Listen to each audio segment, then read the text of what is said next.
Hello hi നമസ്കാരം. നല്ല നാടൻ മുരശമീൻ കഴിച്ചിട്ടുണ്ടോ? എന്തൊരു ടേസ്റ്റാണെന്നറിയാമോ?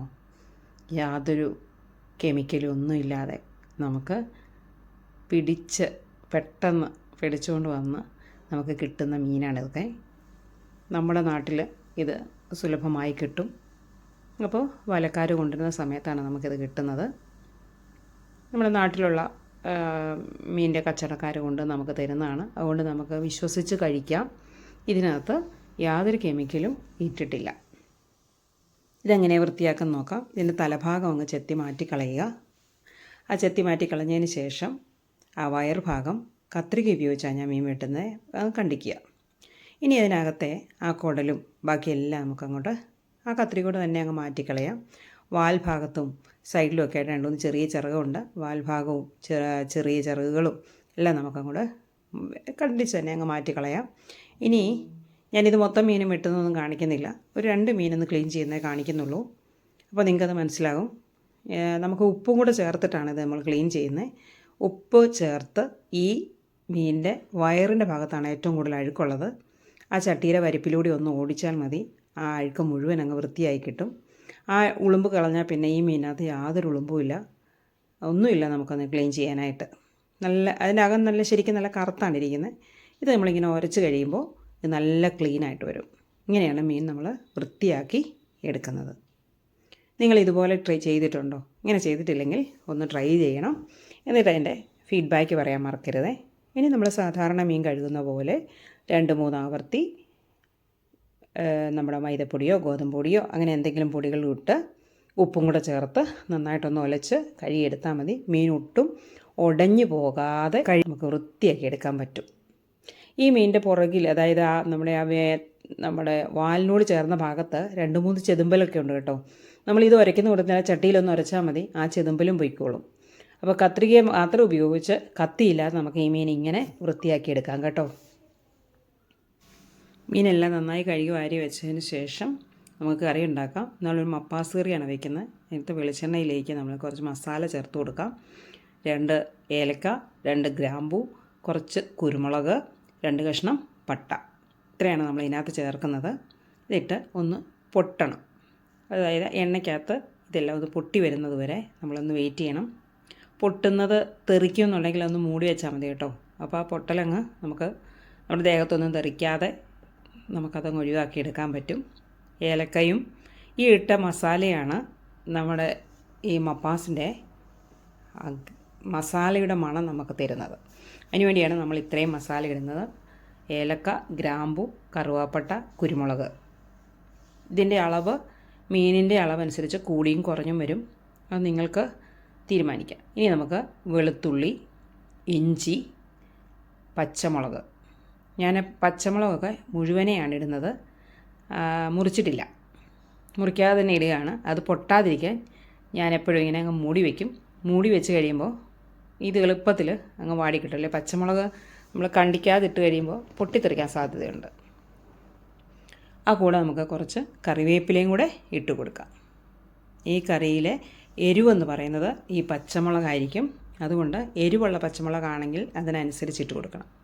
അത് നന്നായി സോട്ടായി കഴിയുമ്പോൾ നമുക്കതിലേക്ക് സവാള ഇട്ട് കൊടുക്കാം. ഈ സവാള നന്നായിട്ടൊന്ന് വഴറ്റി വരണം. നന്നായി സോട്ടാകുന്നത് വരെ നമുക്ക് ഇളക്കി കൊടുക്കണം. ഇളക്കി കൊടുത്ത് നമുക്കതിനെ കുക്ക് ചെയ്ത് തന്നെ എടുക്കണം. നമ്മൾ സാധാരണ സവാള കുക്ക് ചെയ്യുമ്പോൾ നമ്മൾ മഞ്ഞൾപ്പൊടിയും അതുപോലെ ഉപ്പും ഒക്കെ ചേർത്ത് കൊടുക്കാറുണ്ട്. ഇവിടെയും നമുക്ക് അങ്ങനെ ചേർത്ത് കൊടുക്കാം. മഞ്ഞൾപ്പൊടിയും ഉപ്പും ഇതിനകത്ത് ചേർത്തിട്ട് പെട്ടെന്ന് തന്നെ കുക്കാക്കി എടുക്കാൻ പറ്റും. ഒരുപാട് സമയമൊന്നും വേണ്ട കേട്ടോ. നമുക്ക് പെട്ടെന്ന് ഉണ്ടാക്കാൻ പറ്റുന്ന നല്ല ടേസ്റ്റുള്ളൊരു കറിയാണ്. ഇതിന് ധാരാളം കറിവേപ്പില ഇടുന്നത് നല്ലതാണ് കേട്ടോ. ആ കറിവേപ്പിലയൊക്കെ ആ ടേസ്റ്റ് നമുക്ക് അധികം ഒന്ന് എൻഹാൻസ് ചെയ്ത് കിട്ടും. അതുകൊണ്ട് എല്ലാവരും ഇതൊന്ന് ട്രൈ ചെയ്യണേ. എളുപ്പമുള്ള കറിയാണ്, നല്ല ടേസ്റ്റാണ്. ഇത് സാധാരണ ഞങ്ങളുടെ വീട്ടിലെല്ലാവർക്കും ഇടിയപ്പത്തിൻ്റെ കൂടെ കഴിക്കാനാണ് ഇഷ്ടം.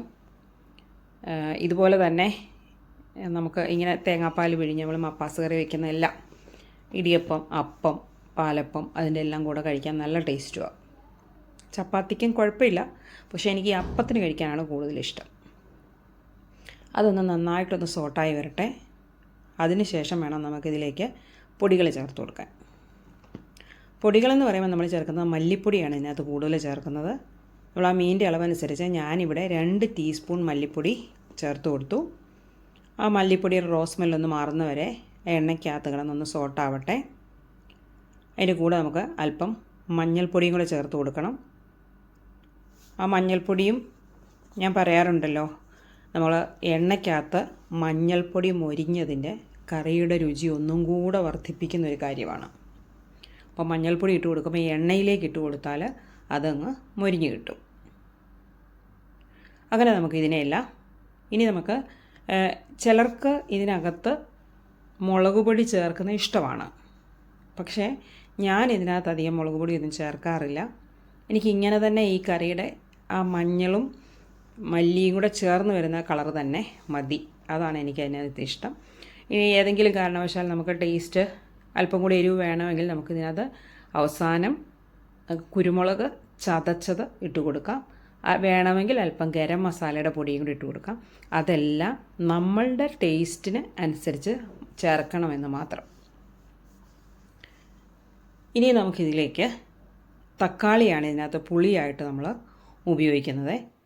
എത്രമാത്രം ക്വാണ്ടിറ്റി ആണ് നമ്മുടെ മീനെന്ന് അറിഞ്ഞിട്ടാണ് നമ്മൾ ചേർത്ത് കൊടുക്കുന്നത്. ഇനി ഞാനിതിനകത്തേക്ക് അല്പം ചൂടുവെള്ളം ചേർത്ത് കൊടുക്കുകയാണ്. ആ ചൂടുവെള്ളത്തിനകത്ത് ഒന്ന് തിളയ്ക്കട്ടെ. ഈ മസാലയുടെ രുചിയെല്ലാം ഈ വെള്ളത്തിലേക്ക് അലിയും. ഇപ്പോൾ ഞാൻ ഇതിനകത്ത് മീൻ ഇട്ടിട്ടില്ല. ഈ വെള്ളം നന്നായി തിളച്ചതിന് ശേഷം ആ ചൂടുവെള്ളമാണ് ഞാൻ മീനിലേക്ക് ഒഴിച്ചു കൊടുക്കുന്നത്. അങ്ങനെ ഒഴിച്ചു കൊടുത്ത് അതൊന്ന് തിളയ്ക്കട്ടെ. അത് തിളയ്ക്കുന്ന സമയത്തേക്ക് നമുക്ക് ഇപ്പം മീൻകറി ഓൾറെഡി ഒരു തിളച്ച അവസ്ഥയിലാണ്. കാരണം ഈ പാത്രം ഒന്ന് ചൂടായാൽ മതി. വളരെ സാവകാശത്തിൽ ഇളക്കണം. ഞാൻ വീഡിയോ സ്പീഡിൽ കാണിക്കുന്നത് കൊണ്ടാണ് കേട്ടോ സ്പീഡായിട്ട് തോന്നുന്നത്. ഇനി ഇതിലേക്ക് നമുക്ക് ഒരു തക്കാളി ചെറിയ കഷ്ണങ്ങളാക്കി നുറുക്കിയിട്ട് കൊടുക്കാം. ഇതിലെ പുളിക്ക് ആവശ്യത്തിനുള്ള തക്കാളി ഇട്ട് കൊടുക്കാം. നിങ്ങൾക്ക് ഇഷ്ടമാണെങ്കിൽ ഇതിലേക്ക് ഒരു ചെറിയ കഷ്ണം, വളരെ ചെറിയ കഷ്ണം കുടംപുളി ചേർത്ത് കൊടുക്കാം. നിർബന്ധമില്ല. കൂടുതൽ തക്കാളിയുടെ രുചി ഇഷ്ടമുള്ളവർക്ക് ഒരു തക്കാളിയും കൂടെയും ഇട്ട് കൊടുത്താലും കുഴപ്പമില്ല. ഇനി നമുക്ക് ഈ തക്കാളിയും ഈ മീനിൻ്റെ കൂടെ കിടന്ന് വേകുകയാണ്. അത് വെന്ത് കഴിയുമ്പോൾ ഇതിലേക്ക് ആവശ്യത്തിനുള്ള പുളി ഇറങ്ങിക്കോളും. അതവിടെ ഇരുന്ന് നന്നായിട്ട് ഞാനൊരു ചെറിയ കഷ്ണം കുടംപുളി ഇട്ട് കൊടുക്കുന്നുണ്ട്. ഇവിടെ ഒരല്പം പുളി ഇഷ്ടമാണ്, അതുകൊണ്ടാണ് ആ കുടംപുളി ഞാൻ ഇട്ട് കൊടുക്കുന്നത്. മീൻകറി അടച്ചു വെച്ച് വേകട്ടെ. അതിനുശേഷമാണ് നമ്മൾ അതൊന്ന് വറ്റിക്കഴിയുമ്പോഴാണ് നമ്മൾ ഇതിലേക്ക് 2ാം പാല് ചേർത്ത് കൊടുക്കുന്നത്.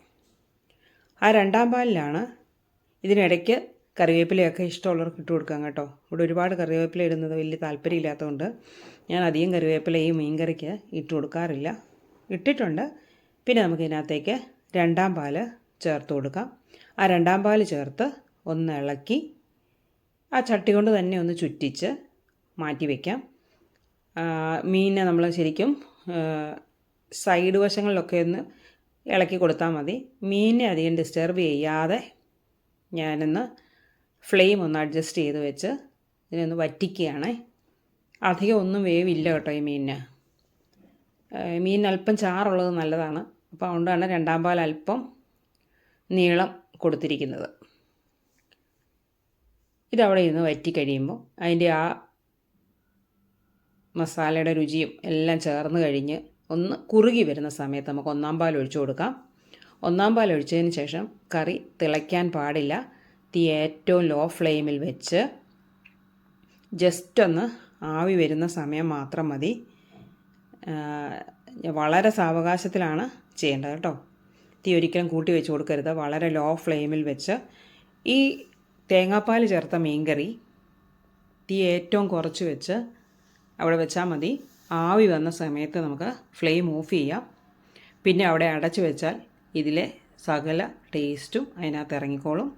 എരിവിൻ്റെ ആവശ്യം കൂടുതലുള്ളവർക്ക്, ചിലർക്ക് അല്പം മസാലയും എരിയും ഒക്കെ ഇഷ്ടമുള്ളവർക്ക് വേണമെങ്കിൽ ഈ സമയം നമുക്ക് കുറച്ച് ഒരു 3-4 കുരുമുളക് ചതച്ചിട്ട് കൊടുക്കാം. അപ്പോൾ ആ രുചി, ആ എരി അതിനകത്ത് ഇറങ്ങി വരും. കൂടെ വേണമെങ്കിൽ താല്പര്യമുള്ളവർക്ക് ഒരു നുള്ള് ഗരം മസാല ഇത്ര ഇട്ട് കഴിഞ്ഞാൽ നമ്മുടെ കറി റെഡിയായി. എളുപ്പമാണ്. പറയുമ്പോൾ ഒരുപാട് സ്റ്റെപ്പ് ഉണ്ടെന്ന് തോന്നുന്നതേ ഉള്ളൂ. ഒരു പ്രയാസവും ഇല്ല. നമുക്ക് പെട്ടെന്ന് ഉണ്ടാക്കിയെടുക്കാൻ പറ്റുന്ന ഒരു കറിയാണ്. നിങ്ങൾ ഇതുവരെ ഇങ്ങനെ ഉണ്ടാക്കി നോക്കിയിട്ടില്ലെങ്കിൽ ഒന്ന് ട്രൈ ചെയ്യണം. ഉണ്ടാക്കി നോക്കി നിങ്ങളുടെ ഫീഡ്ബാക്കുകൾ അറിയിക്കാൻ മറക്കരുത്. ഇഷ്ടപ്പെട്ടാൽ ഈ ചാനൽ ഒന്ന് സബ്സ്ക്രൈബ് ചെയ്ത് സപ്പോർട്ട് ചെയ്യണേ. ഫ്രണ്ട്സിനും ഫാമിലിക്കും ഷെയർ ചെയ്യണേ. താങ്ക്